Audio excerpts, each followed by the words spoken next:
Today we're going to be painting one of the 5 elements of matter, which is fire. Probably one of the most difficult of the elements to paint, being that fire is so unpredictable. It's constantly moving, there's constant fluctuations between the color temperatures, and because of that we're going to have a lot of different color blends. So I'll be showing you how to paint fire today on this X-Men Sentinel base, so let's get started.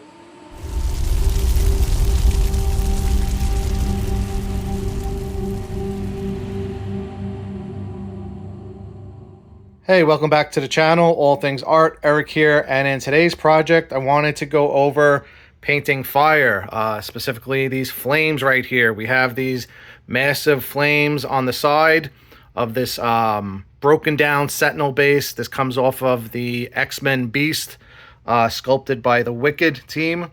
It's a quarter scale 1/4 Beast model that I'm currently working on, and we're at the point of this project where we're going to be painting the flames. So I'm just going to document it today and go through the process of painting fire on your models. So as far as getting started, well, what I should say is what has been done so far is the base has been painted up until the part of the flames. I did the metallic purples.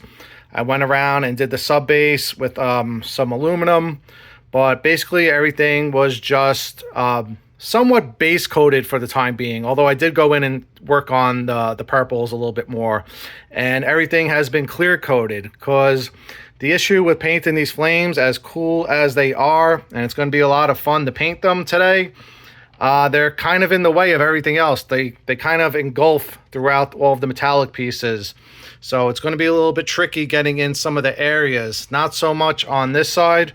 This side we have this nice thick flame that shoots out from all around, so really nice details with the sculpt.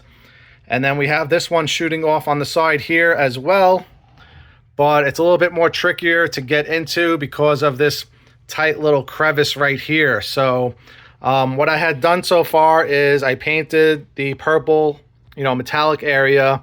I did get some overspray, so I went back in and retouched up the flames with some white. This way we have a nice base coat to get ready for our flame colors. And speaking of flame colors, here is my color palette. Basically, it's going to start off with, anytime you're painting fire, it's going to start off with yellow, work its way up to orange, and then the tips are going to be a darkish orange to a red. You can even throw in some black for some, smoke and ash effects. But as mentioned, because this project is a little bit difficult to get into certain areas, I'm going to try to mask off some areas as best as possible. But because of the difficulty, getting into the certain areas, I'm going to be using a method of airbrushing as well as paintbrush. So we'll be using both methods of painting today. Going back to the colors, so for my family of yellows, I have a moon yellow, and then I have a transparent yellow. For the oranges, I'm going to be using a hot orange, as well as a scarlet, which is kind of like a reddish orange. And then I also have a clear orange. For the reds, I have a gory red. I have a scarlet blood. And then I also have a transparent red. So we have our transparent colors, and then we have our different solid opaque colors.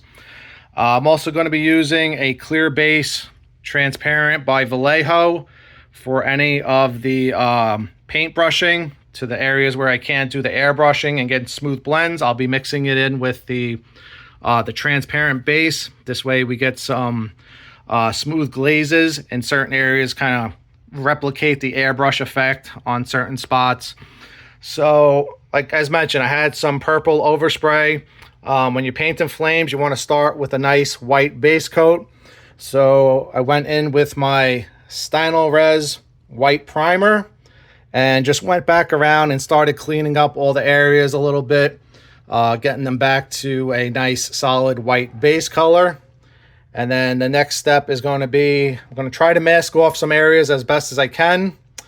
If I do get some paint on some of the metallic purple or even down here, it's not the end of the world because I already did clear coat everything. So like I always mention in my projects, it's always important to clear coat in between steps, because what happens is if I get a little bit of overspray or I accidentally drop a little bit of paint, I can wipe it off because it's been clear coated already. So that'll be an advantage and a plus for that. And then as well as the silver areas down here, again, they were just quickly done. I tried to get in as clean as possible, but chances are they're going to get repainted anyway, so I'm not too worried about protecting these areas, but I'll try to protect them as best as I can. You even have some flames down here. So since the flames are all over the place, this is going to be a back and forth process between painting the fire and then touching up the purple, painting, the purple areas again, and then touching up the fire until we get some nice clean lines in between each different section. I think what I might do in between the little crevices over here is just maybe shade it out with some black and just kind of shadow it, kind of give it off like a smoke effect, since it's pretty hard to get into that area. It's a tight area, as you can see from above. But anyway, yeah, we're going to get to painting fire today, so enjoy the video. And again, we're going to be going from yellows to oranges to reds. So we're working from lighter to dark, and it's going to be a back and forth process of layering these colors over each other until we get the desired effect.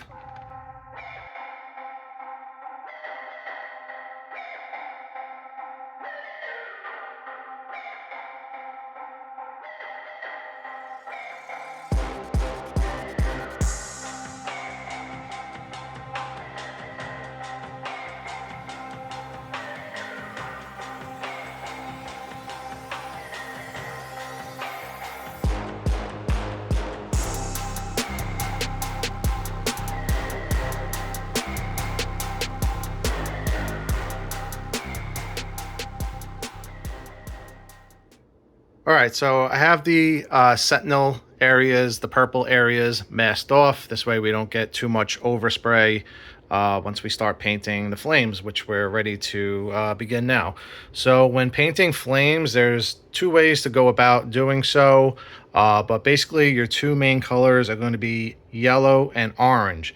So now when you're applying these colors onto the actual flame, you can go either way with it. You're going to have your highlights, and then you're also going to have, your shading, your shadows. So all of these inner crevices that are within the flame that are deeper are going to be your shadows, and then all of the obviously outer areas are going to be your highlighted areas. So you can do this either way. You can make the inner parts orange and then come back and do the outer areas where the highlights would be in yellow, or you can actually do it vice versa, and I'll show a diagram on the video so you can see what I'm actually talking about. You can make the inner areas, the shading, yellow, and then the outer areas orange. So on this flame, I think what I'm going to do is go in, I'm going to base coat it yellow. I'm going to keep all of the shading actually yellow, and then all of the outside areas I'll come back and do like some nice smooth blends with the orange. And then your color for the tips are going to be a little bit darker. So for that, we'll go in with the red. This way we can represent the different changes in the heat. So it'll basically be blending between yellow, orange, and red. So the tips will all be red. So I'll post up some examples to show you what I'm talking about. There's really no right or wrong way to go about painting this.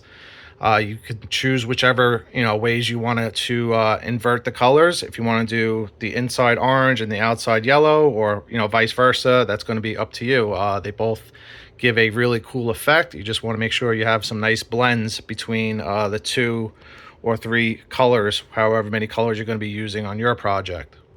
So it's going to be a back and forth process going in between the 2 colors, the yellow and the orange, basically just layering it back and forth until you get the desired effect. With this flame, it's a pretty big flame, so I have plenty of room to color certain areas however I want, so I might interchange the 2 different methods. And then I'm also probably going to throw in some black. This way it looks nice and crispy in certain areas, or just the effect of having some ash and smoke coming off of the flame, which will intensify it and make it look even more realistic. So we're going to get started with the base coat.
All right, so I went around and base coated the flames with the moon yellow. When it comes to yellow colors, this moon yellow right here by Vallejo, it's the game color. It's one of my favorite yellows to use, just because I like the saturation of the color and the vibrancy of the yellow.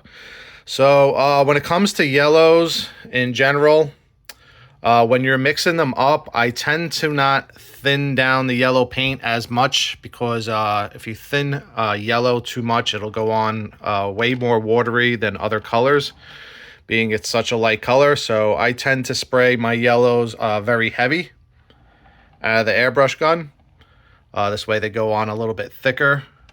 So something to take into consideration if you're spraying this with an airbrush gun, or even just brushing it on with the paintbrush. Don't go thinning your paint too much. But the other thing with yellow is it's one of those colors, it takes a while. It's a slow process to go around and build up and get full coverage. So just take your time and do multiple coats until you get a nice solid foundation. So we got a nice coverage of yellow all over the flames. And now the next part is going to be going around and spraying the orange. Going to slowly start to fade in the different orange blends for the highlights. And I'm going to work my way up from a lighter orange. Most likely, let's see, what do we have? I'll probably work my way up from, well, this is a clear orange. I'm going to basically work my way up, though, with something a little bit lighter. And then go a little bit darker with the orange. So might have to mix up my own lighter orange color. Maybe this one right here, this Scarlet. Something that's on the lighter end of the orange spectrum, a little bit more yellowy. And then we'll come back. I'll put on the light orange with a nice overspray. This way it kind of blends in and ties in with the yellow. And then I'll tighten up those blends even closer to the actual tips of everything with a darker orange. This way we get some nice smooth blends. So instead of explaining it, let me get the airbrush gun loaded with the orange and I'll actually show you. Clear orange mixed with clear yellow. roughly 50-5 mix ratio to go in and get some smooth blends.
All right, and here's how it's looking after the first round of highlights. This was with the combination of transparent yellow mixed in with transparent orange, just to slowly start building up the orange areas for the edges of the highlights.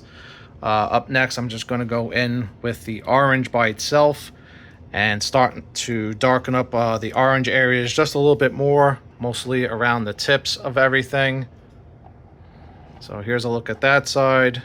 Here's a look at it from the front. So it's already starting to look good. It's already starting to look like fire, but now we need to go around and start building up the oranges even more intense. This way we get a good combination of different colors between the oranges and yellows. And then towards the end, we'll darken up the tips even more with a more of like a reddish orange. So the next step is going to be to go back around and just highlight the very edges of the sculpt with just the orange by itself.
Okay, so here's how everything is looking once the second layer of orange was applied.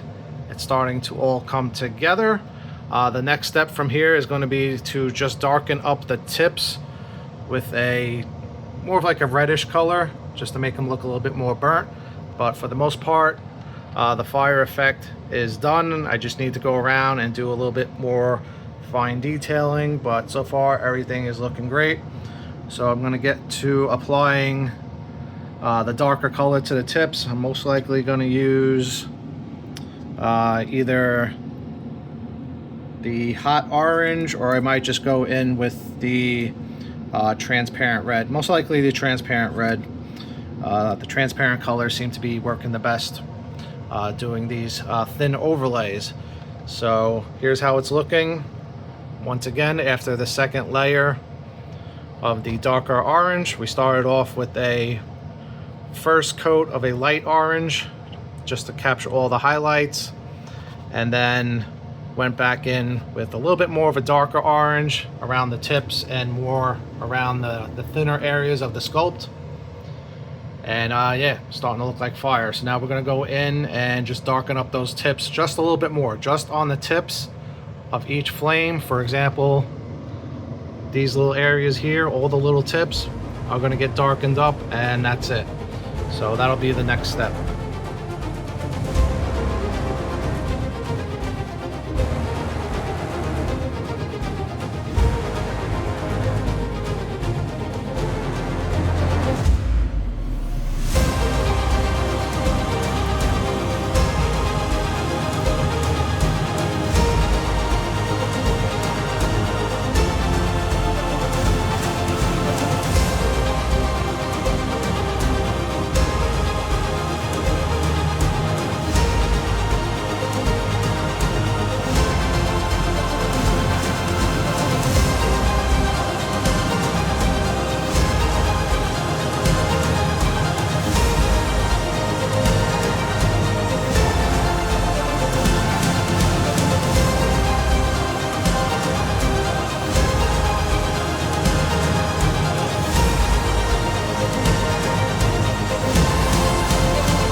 And after the masking tape was pulled off, here is the final look at painting fire. Everything looks absolutely fantastic. Love the effect. Again, this is a quarter scale Sentinel base for the Wicked X-Men Beast. So all the masking tape was pulled off. I went around and touched up all of the little areas that needed to be cleaned up. All of the wires were painted. Everything is looking good. All of the metallic areas were touched up. So here's a look from the front. Looks really great. Looks like it's really on fire. From this point out, I just need to clear coat it. The purple areas already were clear coated. That's why it has a little bit of a shimmer.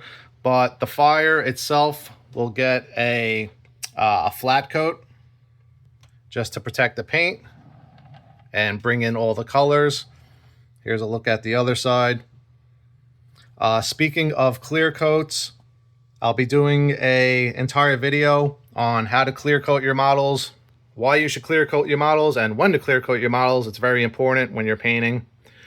But just to quickly recap, the base coat of the flames was done in a moon yellow. After that, we applied a clear orange for the actual tips of the fire. That was done in a gory red. I can get it to focus. There we go. Also, for the tips, used a transparent red, as well as some of the other areas just to darken it up. And then for any touch-ups, and just to darken up some of the orange areas, I went in with a hot orange, just in case I didn't show that on camera. Those were the colors that were used to paint the fire. And I absolutely love the way it came out. Here's another look at the fire again. It's looking really good.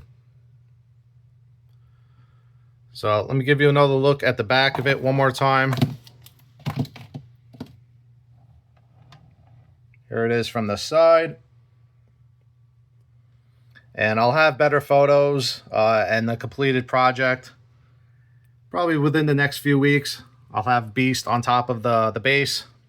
so I can get better photos and a full video of how this entire 3D printed kit was painted from start to finish, not just the base, but Beast himself. So stay tuned for that. Tons of more projects are in the works. So thanks for watching today, and I'll see you in the next project. Take care.